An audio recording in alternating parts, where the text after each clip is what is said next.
तसव्वुर तो करिए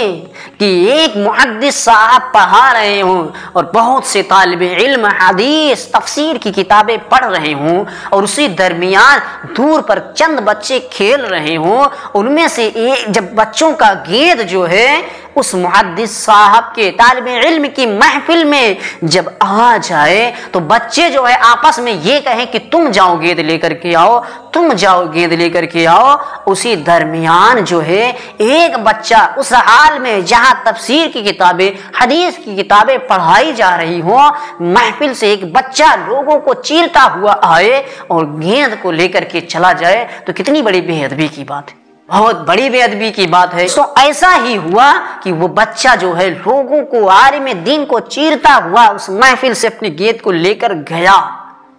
ताज्जुब इस बात पर नहीं हुआ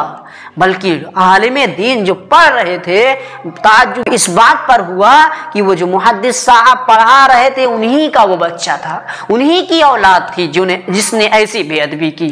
इन आलिमों ने उस मुहद्दिस साहब से पूछा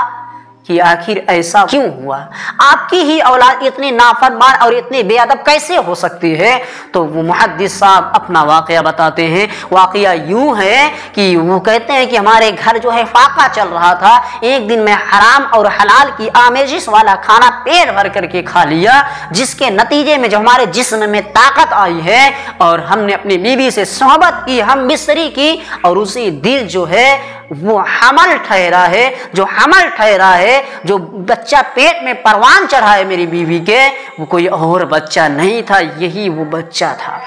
जिसके नतीजे में आपने देख लिया कि हमारी औलाद कितनी नाफरमान और कितनी बेअदब हो गई, आलिम दीन का अदब का ख्याल भी ना किया।